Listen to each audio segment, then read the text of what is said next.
मुझे उनका नाम स्मृति में नहीं आ रहा है, मैं वही सोच रहा था कि नाम क्या था उनका। पर उन्होंने अनेक वर्षों तक तप किया और तप के बाद परमात्मा से प्रार्थना यही थी कि आप केवल प्रकट होकर मुझको अपनी गृहिणी बनाओ, मैं इसलिए तपस्या कर रही हूं।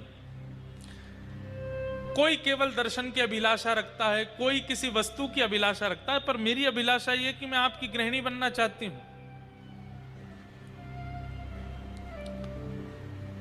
भगवान प्रकट होने वाले ही थे उसी समय।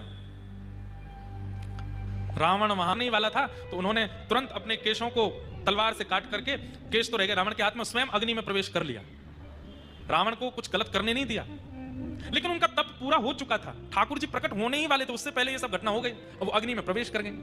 तब ठाकुर जी से उन्होंने प्रार्थना की, बोले नाथ मेरा तप तो पूरा हो गया, आप आने ही वाले थे तभी ये रावण आ गया और मैं आपको प्राप्त नहीं कर पाई।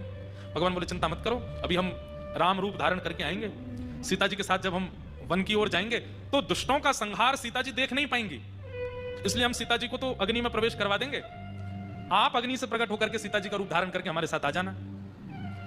तो आपका जो व्रत था कि हमारी पत्नी आपको बनना है, वो पूरा हो जाएगा, आपका तप का फल मिल जाएगा और हमारा काम भी हो जाएगा। आपके सामने हम राक्षसों का वध कर देंगे। और तीसरा काम एक और होगा, बोल क्या, आपके तप में विघ्न डालने वाला रावण, उस रावण के अंत का कारण भी फिर आप ही बनोगी। आपको वो हरण करके लेके जाएगा, फिर हम आपको बचाने के लिए वहां आएंगे सेना लेकर के और पूरी लंका जला करके रावण का वध करके आपको वापस ले आएंगे। तो आपका जो बदला है वो भी हो जाएगा। बोले ठीक है। सीता जी तो पावक में प्रवेश कर गई, अग्नि में प्रवेश कर गई, पर छाया की जानकी जी जो आई है वही थी वो राजा की पुत्री। जानकी जी का रूप धारण करके प्रभु श्री राम के साथ प्रकट हो गए। सब लीला हुई, आप सबको पता है। उसके बाद जब ये वापस लौट करके अयोध्या आ गए, अब राम जी तो एक पत्नी व्रती हैं, वो तो एक ही पत्नी को सर्वस्व मानते हैं। अब छाया की सीता जी जो हैं, उनको ये बात कभी कभी मन में होती है कि ये मेरी तरफ इतने भाव से देखते ही नहीं। मैं कहीं समीप बैठ भी जाती हूँ तो ये थोड़ा सा खिसक जाते हैं, थोड़ा उठ के चले जाते हैं, कभी कोई चर्चा भी करते हैं तो नीचे नजर करके। आपकी तपस्या के कारण हम आपके साथ अभी सब निर्वहन कर रहे हैं। तब उन्होंने कहा कि तो फिर ये तो केवल आपने खाना पूर्ति की कि बस हमको पत्नी बना करके बैठा लिया है, ना तो हमारे प्रति आपका कोई भाव, ना आपके मन में कोई चिंतन, ना आप हमें देखते हैं, ना कुछ ऐसा। देवी अब क्या करें, हम तो मर्यादा पुरुषोत्तम हैं।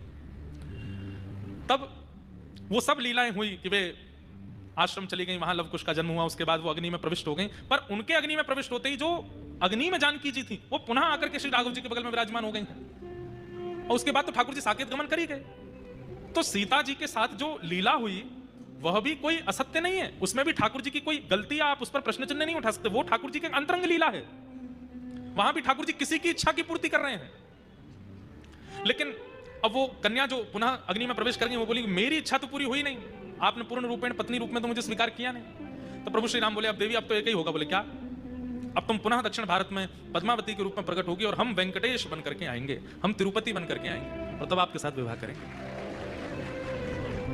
तब आपको स्वीकार करेंगे। तो लक्ष्मी जी किसी बात से रूठ करके कोल्हापुर चली गई और उस बीच में फिर वेंकटेश भगवान का विवाह पद्मावती जी के साथ में हुआ। ये पद्मावती जी तीसरे जन्म में आकर के, तीसरे स्वरूप में आकर के वेंकटेश भगवान की गृहिणी के रूप में विराजमान। पूरी दुनिया में किसी भी शास्त्र में आप ठाकुर जी के किसी भी विषय पर अगर प्रश्न उठाते हैं उसका उत्तर है, और अंत में आकर के ठाकुर जी ही सत्य घोषित हो जाएंगे, आप उनको असत्य घोषित नहीं कर सकते। वो कब कहां कौन सी लीला किस तरीके से कैसे संपादित कर रहे हैं ये वही जानते हैं, या उनका अनुसंधान करने वाले ये वैष्णव जन जानते हैं। तो ठाकुर जी का पहला रूप क्या है? सत्य। वो असत्य नहीं हो सकते। वो जहां कहीं भी जो कुछ भी कर रहे हैं सब में सत्य विराजमान है। ठाकुर जी का पहला रूप है सत्य। ठाकुर जी का दूसरा रूप क्या है? चैतन्य। हमारे पीछे श्रीनाथ जी विराजमान हैं।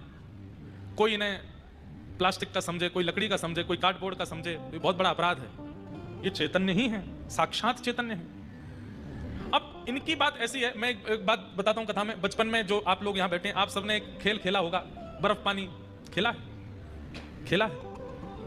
बर्फ पानी खेल में क्या होता है कि वो एक बालक उनमें से बोल देता है बर्फ, तो वो सब जैसे हैं वैसे ही खड़े रह जाते हैं, बाकी के बच्चे घूमते रहते हैं उसको छू करके पानी करने के लिए, तो वो पानी होता है। एक और खेल हम लोग खेलते थे, उसमें 10 तक गिनती गिनता है एक बालक, 1 2 3 4 10 तक गिनती करे, फिर वो कहता है स्टैचू। और जितने बच्चे खड़े होते हैं वो सब कुछ कुछ बन जाते हैं, कोई हाथ ऊपर करके, कोई नृत्य करता हुआ, कोई बैठ करके। अब टास्क क्या है? जिसने गिनती गिनी है उसको कहा जाता है अब तू हम में से किसी को हंसा के दिखा। अगर एक भी हिल गया तो जो हिलता जाता है वो बाहर होता चला जाता है, और जो सबसे पहले हिलता है फिर 10 नंबर तक वो गिनता है जाकर के। ठीक वैसे ही हम तो वो व्यक्ति हैं जो गिनती कर रहा है 10 तक।